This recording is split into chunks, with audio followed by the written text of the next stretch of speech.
चलिए सभी को गुड मॉर्निंग गुड मॉर्निंग। तो मैं आपको फाइनली बता दूं कि अभी जो है नोटिफिकेशन आपका क्लर्क ये आने वाला है कल क्लर्क का 1 तारीख से आईबीपीएस क्लर्क की पूरी फॉर्म आपका भरना स्टार्ट हो जाएगा। तो जो लोग अभी जुड़े हैं मैं उनको बता दूं 1 तारीख से जब आपकी फॉर्म भराएगी तो उसके लिए भी आप लोग तैयार रहिएगा, क्योंकि नए सिरे से आपका ये फॉर्म भराने जा रहा है और अच्छे से आप इसको तैयार कर सकते हैं। क्या चलिए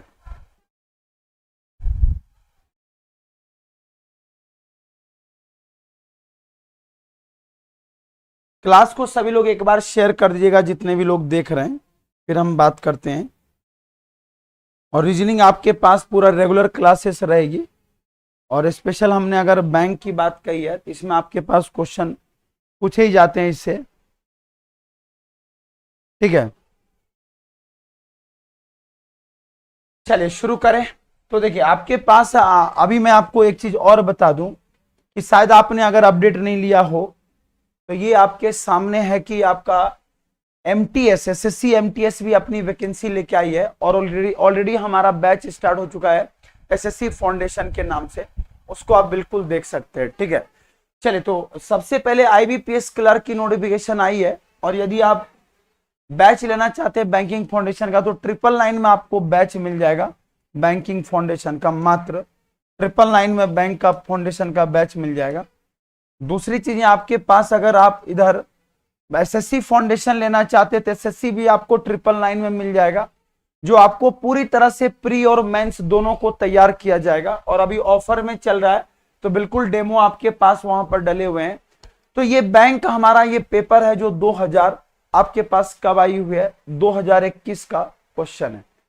तो आपसे यहां पर दिया गया है कि 8 लोग जो है एक सर्कुलर टेबल में 7 लोग बैठे हैं और सभी लोग एक साथ बैठे हुए थे। ये क्वेश्चन आपके पेपर में आए थे। हाँ जी रिंकल जी, तो सभी लोग तैयार हो जाइएगा। तो बोला गया है कि डायरेक्शन में 7 लोग हैं जो एक सिटिंग सर्कुलर टेबल में बैठे हैं और सभी का मुंह सेंटर की ओर है और सेंटर की ओर है। और ये क्वेश्चन आपका आईबीपीएस क्लर्क 2021 का पेपर में पूछा गया क्वेश्चन है। तो प्रीवियस क्वेश्चन का जो हमने सीरीज चला है इसी पर आपका ये चलेगा और सारी चीजें क्वेश्चन का आपको वही लेवल का कराया जाएगा जो पेपर में भी पूछा जाता है। जैसे 7 लोग एक सर्कुलर टेबल में बैठे हैं तो पहले तो आपको सर्कल का रिप्रेजेंटेशन प्रॉपर आना चाहिए और 7 लोगों को हमने सर्कुलर टेबल में क्या कर दिया, बिठा दिया। जैसे 7 लोग सर्कुलर टेबल में बैठ गए तो आधा काम हमारा हो चुका है और इसी के बेस पर हमको लेके चलना, ठीक है। जैसे बोला गया है कि आपके बैठे हुए हैं और बोला गया 2 लोग एफ और जी के बीच में बैठा हुआ है और एफ और जी के बीच में 2 लोग बैठा हुआ है और यहां पर हमने यहां पर एफ को रख लिया या जी को रख लिया, लेकिन ये नहीं पता है कि कौन कहां बैठा है। अगला वाला जी जो है डी के सेकंड लेफ्ट में नहीं बैठा है, तो हम पहले इसका बेस बना लें। तो ओरिजिन हमारा जो डेफिनेट निश्चित जो इंफॉर्मेशन होता है, सर्कल का पहला नियम है जब भी कभी आप सर्कल बनाते हो तो इसका पहला नियम है कि आप पहले बेसिक कॉन्सेप्ट को देखो कि ये कैसे क्वेश्चन आपसे पूछे जाते हैं। तो अगर सर्कल का हमें निकालना हो तो आपसे क्या बोला गया है, 7 लोग बैठे हैं तो हम पहले निश्चित जो डेटा होगा उसको पहले निकालें और निश्चित अगर हमने निकाल लिया तो आधा काम हमारा यही कर देगा। तो सबसे पहली चीजें आपको बोला गया है कि डी जो है सी के दाएं से तीसरा बैठा, तो सी को ओरिजिन माना और डी को इसके दाएं से तीसरा कर दिया। उसके बाद हमसे बोला गया है कि डी, अगला बोला गया आपसे कि 2 लोग एफ और जी के बीच में बैठा। देखो क्वेश्चन बहुत छोटा है, लेकिन क्वेश्चन छोटा होने के बावजूद भी सोचो पेपर में कितना ये ट्रिकी क्वेश्चन होते हैं और जब ये ट्रिकी क्वेश्चन होते हैं तो लोग इससे घबरा जाते हैं। तो ये जो क्वेश्चन पूछा गया कि 2 लोग यहां पर बैठे एफ और जी के बीच में और जी जो है सेकंड लेफ्ट नहीं है किसका, डी का, तो जी सेकंड लेफ्ट नहीं है डी का। तो यहां पर अगर जी लेफ्ट में अगर सेकंड नहीं है तो 2 लोग एफ और जी के बीच में बैठे हैं तो मैं यहां पर एफ को रख दूं और यहां पर जी को रख दूं। या यहां पर एफ रख जाएगा, यहां पर हम जी को रख देंगे। ठीक है, अब आपसे बोला गया कि B seat 4 to the right of A और E seat second to the right of A. तो भाई साहब इतना तामझाम करने की जरूरत ही नहीं है। देखो सबसे पहले बेस बनाओ भाई साहब, यहां से देखो खुद ब खुद आपको बन जाएगा। तो सबसे पहले हमने देखो ओरिजिन कहां जाके मिला, ओरिजिन हमें आखिरी में जाके मिला। अगर मैं ऊपर से पढ़ता तो मुझे ये बेहोश कर दिया होता। तो जिसके पास सबसे ज्यादा पर्सन है तो उसको पहले उठाओ और उसी को लेके चलो, तो हमारा काम हो जाएगा। देखो अगर मैं ए और बी को बेस माना तो ई के साथ हमारा ए चला जाएगा और जहां ई आ जाएगा वहां पर डी भी आ जाएगा। देखो 90% मात्र पीछे से हमें मिला है, लेकिन जब आप पहली बार पढ़ोगे और जल्दबाजी में आपने इसको बिठा दिया तो ये सारे क्वेश्चन का केस हमारा गड़बड़ हो जाएगा। तो मैंने यहां पर किसको पहले बिठाया, ए को। बोला ए के राइट में चौथा कौन बैठा है, बी बैठा है, तो बी को हमने ए के राइट में चौथा बिठा दिया। और बोला ई जो है ए के दाएं से दूसरा बैठा, तो ई के दाएं से दूसरा हमने इसको बिठा दिया। बोला डी जो है इमीडिएट लेफ्ट में किसका है, ई का, तो डी इमीडिएट लेफ्ट में किसका है, ई का। अब आपसे बोला गया एफ और जी के बीच में दो लोग बैठे हैं, ये बैठ चुका है। अब लास्ट में जो हमारा बच गया वो कौन बच गया भाई साहब, तो यहां पर जी और एफ को जैसे बिठाया तो बचा कौन है, सी, और सी जो है थर्ड किसके राइट में है, डी के। बस काम खत्म। अब आप कैसा भी क्वेश्चन हो आप डायरेक्ट इसका आंसर दे सकते हैं। क्लियर है सबको। देखो जब भी आप ऐसे क्वेश्चन बनाते हो तो ये सारे क्वेश्चन हमारे लिए सबसे अत्यंत महत्वपूर्ण होता है। और बैंकिंग क्वेश्चन को अगर हमें समझना हो तो इसके लिए हमें बेहतरीन तरीके से प्रैक्टिस करना जरूरी है। तो बैंक के क्वेश्चन को हमने बैलेंस किया है और इसीलिए अभी पेपर में ये क्वेश्चन आपसे सबसे ज्यादा पूछा जाता है। क्लियर है। चलो अब अगले क्वेश्चन की ओर बढ़ते हैं। तो आपसे क्या पूछा गया है,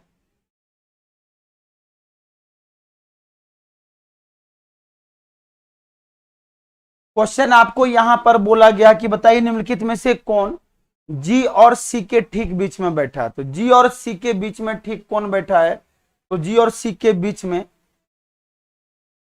ठीक बीच में कौन बैठा है भाई साहब, तो यहां तो कोई है ही नहीं।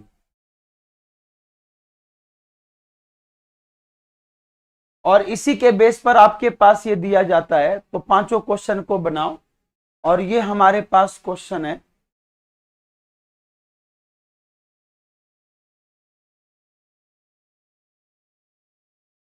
अब अगला बोला गया हाउ मेनी पेयर, रिजॉल्व में कितने पेयर हैं, रिजॉल्व में कितने जोड़े निकलेंगे ये आप बताइए। ठीक है, जो लोग लाइव देख रहे हैं एक बार कमेंट भी किया करो, खाली अपने को मूर्ति जैसा थोड़े ना लाइव देखना, क्वेश्चन जैसा पूछा जा रहा है उसके अकॉर्डिंग आपको देखते भी जाना है।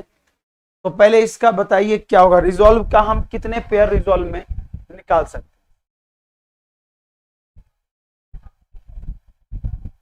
रिजॉल्व में कितने पेयर हैं ये आपको निकालना है।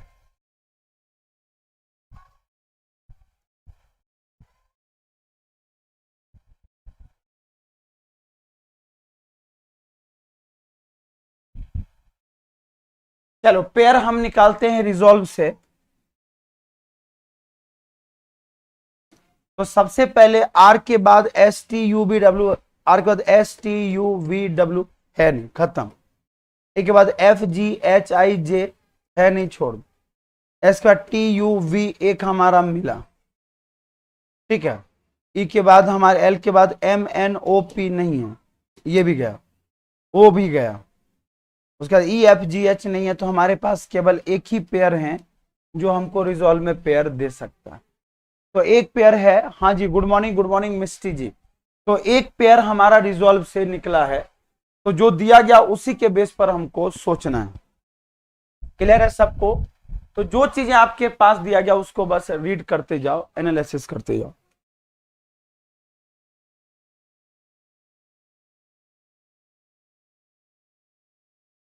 अगला निकालिए, अगला क्वेश्चन आपको कैसे आएगा और इस पर बताइएगा।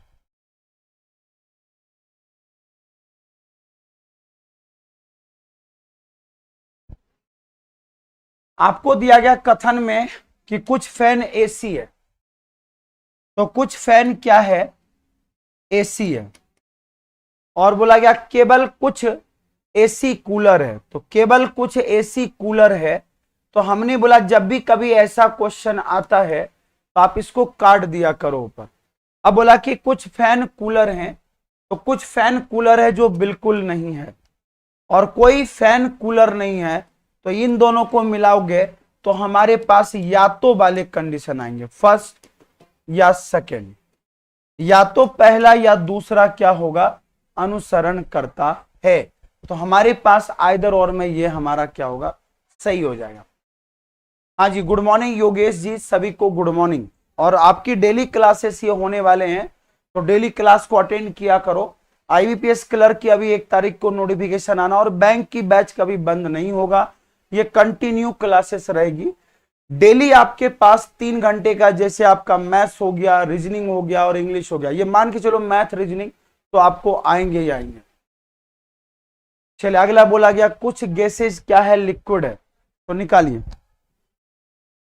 कुछ गैसेज क्या है, लिक्विड है। तो कुछ गैसेज लिक्विड है, केवल कुछ गैसेज क्या है, पानी है। निकालिए,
हाँ जी बताइए क्या रहा आंसर आपका। पहला सही है, दोनों सही है।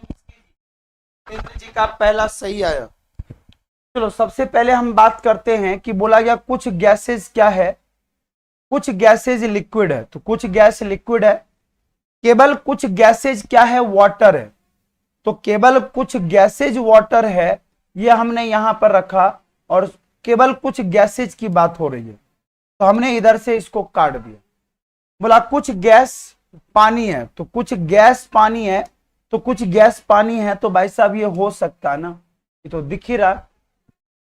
और बोला गया कुछ गैस पानी नहीं है, तो कुछ गैस पानी नहीं है, ये भी सही है।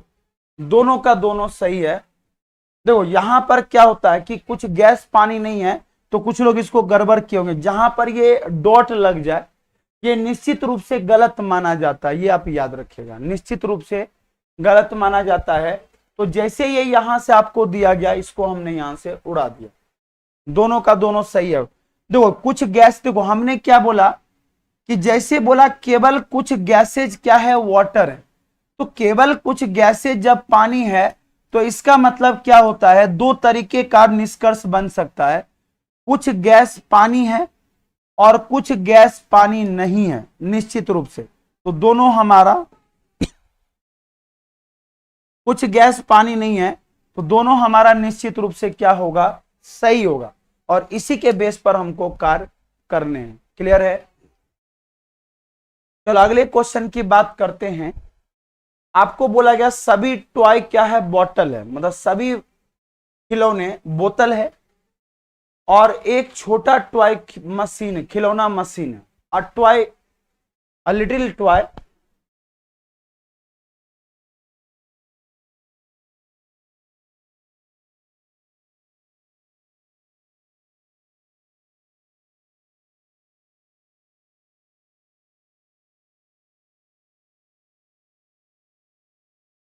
अब अगर आपको बोला गया सभी टॉय क्या है, बॉटल है, और बोला कुछ, देखो जहां लिटिल लग गया ना तो कुछ टॉय क्या है, मशीन है। देखो आपको मैं कुछ चीजें बता दूं, सम का मतलब क्या होता है। अगर हमको यहां पर अ लिटिल अगर दे दिया तो इसका मतलब हमारा क्या कहलाता, सम कहलाता है।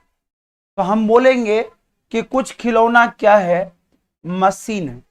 जहां पर लिटिल शब्द लग जाए तो लिटिल शब्द यहां पर क्या होता है, कुछ को शो करता है। तो ऐसा मत सोचना एक छोटा खिलौना तो खिलौना अलग से होगा।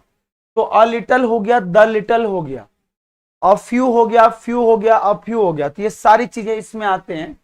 तो हमसे बोला गया है कि कोई खिलौना बोतल नहीं है, तो कोई खिलौना बोतल नहीं है, ये गलत है। कुछ मशीन बोतल है, ये हमारा करेक्ट है। केवल हमारा दूसरा क्या होगा, अनुसरण करेगा। जब भी कभी अ लिटिल लग जाए या यहां पर अ फ्यू लग जाए, ये हमारा किसको शो करता है, कुछ को शो करता है, याद रखिएगा। और जहां पर एवरी लग जाए, प्रत्येक लग जाए, ये इसको शो करता है। तो कभी कभी लोग यहां पर लिटिल के नाम से गड़बड़ कर देते हैं, ठीक है। लिटिल का मतलब कुछ होता है, तो ये वर्ड याद रखना, पेपर में उपयोग किया गया है, और ये आपका 2021 के पेपर में उपयोग किया गया है। तो कुछ लोग जल्दबाजी में इसको गलती करके आ जाते हैं, तो उससे आपको बच के रहना, ठीक है। क्लियर है सबको? हाँ जी, आ गए समझ में? एक बार हमें बताइए, कोई दिक्कत? तभी तो हमने आपको कंफ्यूजन आपको दूर किया, क्योंकि ये जो क्वेश्चन होगा, देखो अगर आप रेगुलर क्लास करोगे मिस्त्री जी तो दिक्कत आपको कहीं नहीं आना है। और जब रेगुलर क्लास हम करते हैं तो जो छोटे छोटे पॉइंट पर आपको गड़बड़ियां होती है ना, उसी पॉइंट को तो हम समझते हैं, और वो पॉइंट अगर समझ गए तो हमारा काम हो गया। इसी के बेस पर हमारा ये पूरा केस चलता है, ठीक है। तो आपको ऐसे कंफ्यूजन कोई पूरी तरह से क्या करना है, रिमूव करना है, ठीक है। क्लियर है?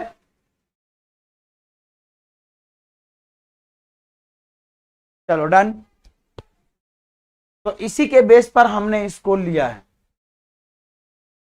उसी तरह अगर आपको यहां पर दे दिया, देखो दो चीजें मैं अलग कर देता हूं।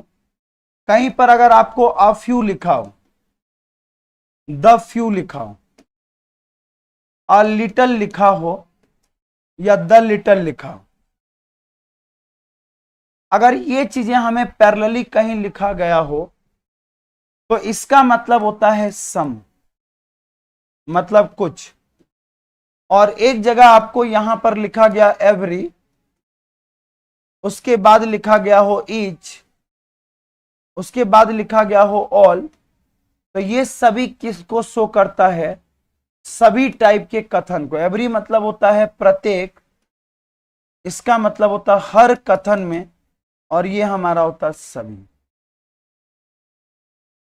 तो ये आपके पास अगर आ जाए तो ये किसको शो करता है, सभी को शो करता है। क्लियर है? हाँ जी, अच्छी बात।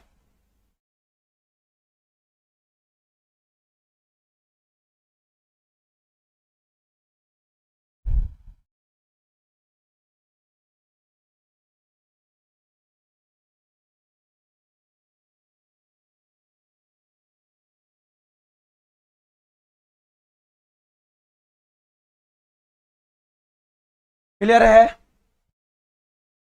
चलिए तो आगे की ओर बढ़ते हैं। तो ये सारी चीजें मैंने आपको इसीलिए बता दिया क्योंकि ऐसे क्वेश्चन हमारे पेपर में आते ही आते हैं, और इसीलिए मैंने आपको यहां पर रिप्रेजेंट कर दिया। क्लियर है? चलिए तब तक आप लोग एक क्वेश्चन का आंसर मुझे बताइए, और मुझे बताइए कि इसका पेयर क्या होगा। आपको बताना एक्शन शब्द में, ये पेपर में पूछा गया, एक्शन शब्द में कितने पेयर होंगे। एक्शन शब्द में पेयर कितने पेयर होंगे, ये आपको निकालना है। चलिए फटाफट आप निकालिए इसमें, ये जो क्वेश्चन दिया जाता है, तब तक मैं और क्वेश्चन लेके आ रहा हूं। ठीक है, बनाइए फटाफट।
हाँ जी बताइए, क्लियर है सबका?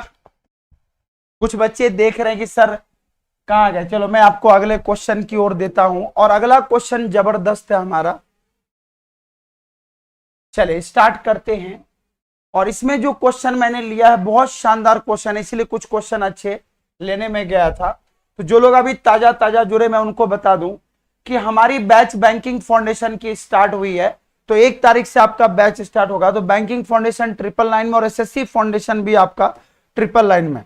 वो आता ना घड़ी, पहले इस्तेमाल करें फिर विश्वास करें। तो पहले आप देखिए क्लास कैसी है, कैसी लग रही है, और क्या कॉन्सेप्ट हमारा चलता है, फिर हम स्टार्ट करते हैं इसके बारे में। चलो तो सबसे पहले हम आगे की ओर बढ़ते हैं, और ये हमारे पास क्वेश्चन है।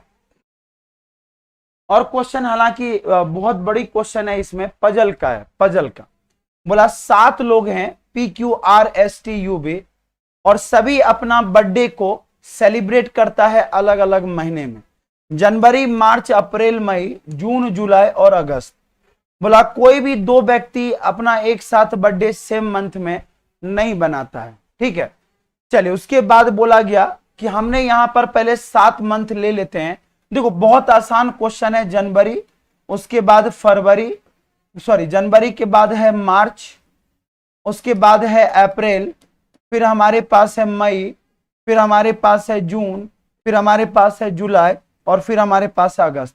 टोटल कितने महीने में सब अपना बर्थडे सेलिब्रेट करते हैं? तो 7 महीने में सभी लोग अपना बर्थडे सेलिब्रेट करते हैं। और 7 महीने में सभी लोग अपना बर्थडे सेलिब्रेट करते हैं। तो बोला पी का बर्थडे कब मनता है? जनवरी में। तो भाई साहब पी को उठा के यहां रख दो।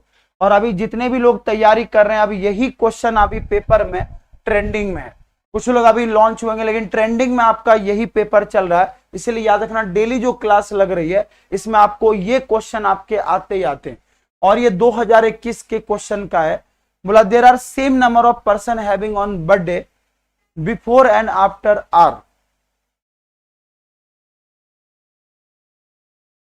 सेम नंबर ऑफ पर्सन, मतलब उसके बाद बोला गया कि जितने आर के पहले और जितने आर के बाद, बोला सेम नंबर ऑफ पर्सन। अच्छा समझ गए, तो आर के पहले भी उतने नंबर ऑफ पर्सन का बर्थडे जितना बाद में है, तो आर कहां होगा, एकदम बीच में होगा। बोला आर के पहले भी उतने ही लोगों का बर्थडे जितना उसके बाद में, तो आर को बीच में रखूंगा तभी तो 3 लोग पहले होंगे और 3 लोग बाद में होंगे।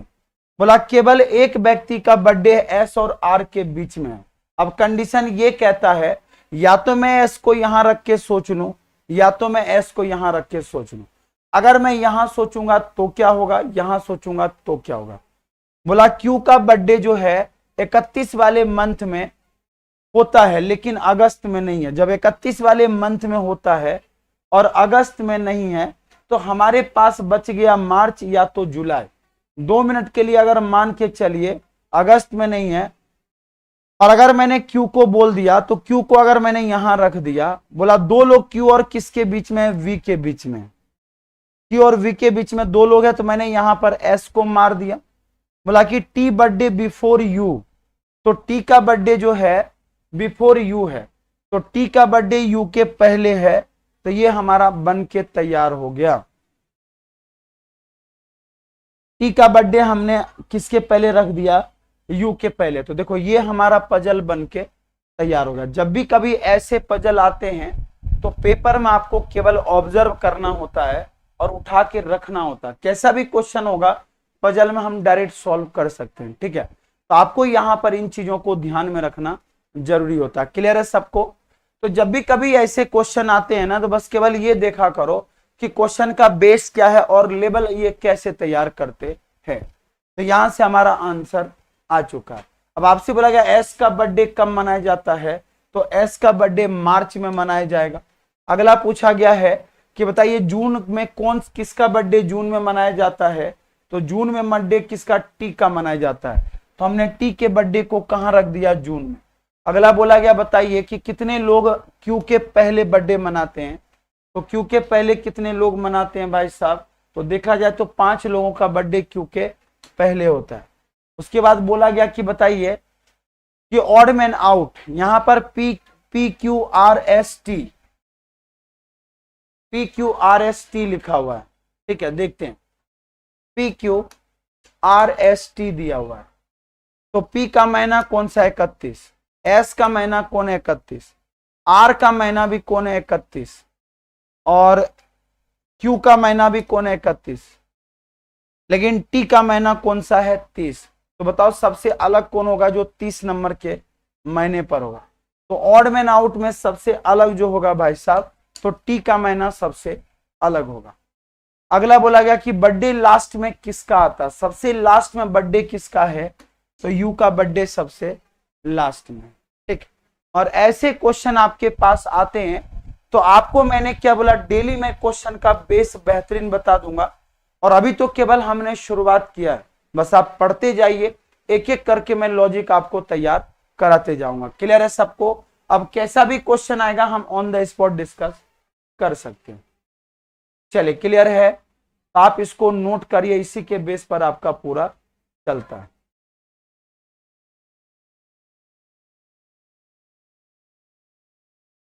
क्लियर है।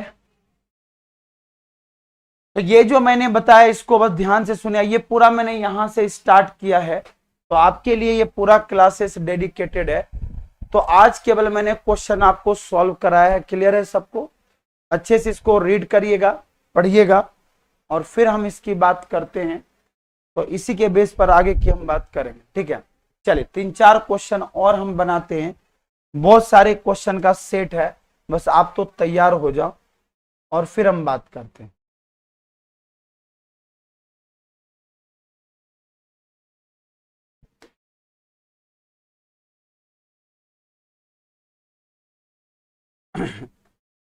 पजल की तो आपके पास ढेर लगी पड़ी है, और पजल तो इतनी है कि आप जितना बनाओ उतना कम है। ये आपके पास पजल है। बोला 8 लोग जो है एक आयताकार मेज पर बैठे हैं, 8 लोग एक आयताकार मेज पर बैठे हैं, और इन्हीं के बेस पर ये आपको पजल दिया गया।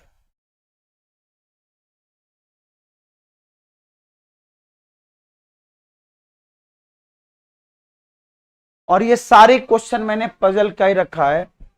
8 लोग बोला गया, एक आयताकार मेज पर बैठे हैं और प्रत्येक कोनों पर 4 लोग बैठे हुए और अन्य 4 व्यक्ति भुजाओं के बीच में बैठे हैं। मेज के कोने पर बैठे व्यक्ति केंद्र के विपरीत ओर है और मेज के मध्य में बैठा व्यक्ति केंद्र की ओर है। तो कुछ लोग इतना बड़ा क्वेश्चन देख के बेहोश हो जाएंगे, जबकि मैं आपको बोल दूं ये इतना बड़ा क्वेश्चन हमारा केवल इंस्ट्रक्शन है, ये किसी काम का नहीं है। मेन राम कहानी होती है शुरू यहां से, मात्र 3 लाइन का हमारा राम कहानी है। तो क्वेश्चन को देख के कभी घबराया मत करो कि कैसे क्वेश्चन आते हैं और किस प्रकार से आपको क्वेश्चन दिया जाता है, ठीक है। अब जब भी कभी ऐसा क्वेश्चन आता है तो बस केवल लैंग्वेज को देखा करो कि इतने बड़े अगर भाषा लिख दिया जाए तो ये बहुत खतरनाक क्वेश्चन नहीं। देखो यहां तक क्वेश्चन किसी काम का नहीं है, ये क्वेश्चन किसी काम का नहीं। क्यों? क्योंकि ये पूरी इंस्ट्रक्शन है और ये इंस्ट्रक्शन को देख के कभी डरना नहीं चाहिए, क्योंकि लोग ये इंस्ट्रक्शन को देख के बहुत डरते हैं। मेन कहानी यहां से शुरू होगा। अब देखो बनाते कैसे। तो इन्होंने बोला आयताकार मेज पर कितने लोग बैठे हैं, तो 8 लोग बैठे, जिनमें से 4 भुजाओं पर बैठे हैं और 4 बीच में बैठे हैं। तो जो भुजाओं पर बैठा हुआ है ये व्यक्ति बाहर की ओर देख रहा और जो बीच में बैठा वो अंदर की ओर देख रहा। ये हमारा बन के तैयार हो गया। अब हमसे बोला गया कहानी डायरेक्ट देखो कहां से शुरू होगा। तो जो अंग्रेजी में तो देखो इतनी बड़ी कहानी है, आप अगर देखोगे तो आपको जानकर आश्चर्य होगा। ये इतनी बड़ी कहानी किसी काम की नहीं है, इसलिए मैं उड़ा देता हूं। आप घबराया मत करो कि सर ये कहानी से ये निकला और मात्र लॉजिक इतने दूर है। बोला क्यू इमीडिएट राइट किसका है, डी का। बोला क्यू इमीडिएट राइट है डी का। अब डी के बारे में नहीं पता फेस इसका कहां है, तो मैं क्या करता हूं एक छोटा सा स्टेपनी भी बना देता हूं कि कौन सा सही होगा ये आपको भी नहीं पता है। तो इसीलिए मैंने छोटा सा स्टेपनी एक और बना दिया और बोला गया कि क्यू किसके इमीडिएट राइट में है, तो डी के इमीडिएट राइट में क्यू है। तो एक बार मैं क्यू को यहां अगर ओरिजिन बना लिया बाहर की ओर, तो डी को अगर ओरिजिन बना लिया तो क्यू कहां आ जाएगा, यहां पर। मान लेते हैं 2 मिनट के लिए डी अगर मैंने यहां रख दिया तो क्यू इसका ओरिजिन बन जाएगा, और अगर मैंने डी को कॉर्नर पर रखा तो क्यू कहां ओरिजिन बन जाएगा, यहां पर बन जाएगा, ठीक है। बोला आर और सी जो है एक दूसरे के विपरीत बैठा हुआ, और बोला केवल एक व्यक्ति ए और बी के बीच में बैठा है जो मतलब डी का पड़ोसी नहीं है, तो यहां पर तो आने से रहा। बोला 2 लोग बैठे हुए हैं एस और डी के बीच में, एस और डी के बीच में 2 लोग बैठे हैं। तो 2 लोग जब एस और डी के बीच में बैठा है और अगर मैंने डी को यहां पर रखा और उसका फेस अगर सेंटर है तो ये तो गए काम से। तो इसका मतलब ये हुआ भाई साहब कि डी जो है कॉर्नर पर बैठा है और इसके बीच में अगर 2 लोग बैठे हैं तो यहां बैठे हैं। क्यू यहां पर आ चुका है तो ये हमने यहां पर बिठा दिया, क्योंकि अगर ये बीच में सेंटर में बैठा है तो ये कॉर्नर में बैठेगा तो ये सेंटर हो सकता है। बोला जिसका फेस सेंटर में। बोला सी सिट नियर टू क्यू, सी जो है क्यू के पास में बैठा हुआ है और आर और सी जो है एक दूसरे के विपरीत है, तो आर और सी एक दूसरे का अपोजिट में बैठा है, ठीक है। और केवल एक व्यक्ति ए और किसके बीच में बैठा, बी के बीच में बैठा है, और ए और बी के बीच में केवल एक लोग बैठा है। तो अब बच कौन गया होगा, पी। तो ये हमारा बन के तैयार हो गया। तो क्वेश्चन कैसा भी हो आप केवल देखते भी जाओगे तो भी आपका बन जाएगा। कहानी बस पढ़ते जाइए और खुद ब खुद आंसर दे दिया। तो जो ये आंसर आया वही हमारा मेन राम कहानी है। तो जितने भी आपको दिया गया पजल बस इसको आप देखते जाओ। बोला निम्नलिखित में से पी के दाएं तीसरे स्थान पर कौन बैठा है, तो पी के दाएं तीसरे स्थान पर कौन बैठा है, तो ए बैठा है। फिर बोला गया कितने लोग पी के बाएं से गिनने पर पी और क्यू के मध्य में कितने लोग बैठे हैं। पी के बाएं से गिनने पर ये पी का बायां हुआ तो पी और क्यू के बीच में कितने लोग हैं भाई साहब, तो 2 लोग बैठे हैं। तो ये हमारा आंसर हो गया। क्वेश्चन कैसा भी हो आप बस प्रैक्टिस करते जाओ और कोई भी क्वेश्चन का हम आंसर दे सकते हैं। बस ये हमारे दिमाग में सेट होना चाहिए और किसी भी तरह से हम रीड कर सकते हैं। क्लियर है? बस आप इसके ऊपर अच्छे से रीड करते जाओ और मेहनत करते जाओ, सारे क्वेश्चन हम 1 नंबर लाके रख सकते हैं। ठीक है, चलो। बोला 5 में से 4 किसी ना किसी तरह एक समान है। बस एक समान कैसे है? P कॉर्नर पर है, R कॉर्नर पर है, 2 लोग तो कॉर्नर पे बैठे। अगर D को देखा जाए तो D भी कॉर्नर पर है, और C को देखा जाए तो C कहां बैठा है भाई साहब? C भी कॉर्नर पर है। तो सबसे अलग कौन हो जाएगा? B। ना ऑड मैन आउट का मतलब बाकी चारों जो है कोने पर बैठा और ये केवल बीच में बैठा, और इसी के बेस पर ये पूरी कहानी हमारी चलती है। क्लियर है सबको? तो जो ये हमने बताया है आ गई समझ में? तो डेली जो हमारी क्लासेस 11 बजे लगते हैं वो बैंक के स्पेशल क्लासेस है। बहुत जल्द एसएससी स्पेशल हम लेके आएंगे, जिसमें केवल 2 घंटे का हम एसएससी के बारे में बात करेंगे और केवल पढ़ने की बात करेंगे। ऐसे भी हम बातचीत बहुत कम करते हैं, हमारा फोकस होता है कि बच्चा अगर आधे घंटे भी आ गया तो 30 मिनट में हम कम से कम 30 क्वेश्चन को ठोका पीटी कर सकते, और वो केवल देख भी लिया तो भी उसकी तैयारी हो जाएगी। याद रखना कि बैंक का पेपर अगर निकालना हो तो सिटिंग और पजल जो है दोनों एक दूसरे का पूरक है, और जिसको सिटिंग पजल बनाना आ गया वो झंडे गाड़ सकता है। याद रखिएगा, और ये दोनों चीजों को हमने एक साथ लेके चला। क्लियर है सबको? और ये चीजें मैं आपको डेली इसलिए करा रहा हूं ताकि ये चीजें आपके लिए दिमाग में सेट हो जाए, और हम आधे घंटे का सेशन लाएंगे और 2 अलग अलग टॉपिक पढ़ेंगे, उसके लिए भी तैयार रहेगा। ठीक है, चलिए। तो आज का सेशन कैसा रहा बिल्कुल बताइएगा। मिलते हैं हम लोग नेक्स्ट क्लास में। जय हिंद, जय भारत, धन्यवाद।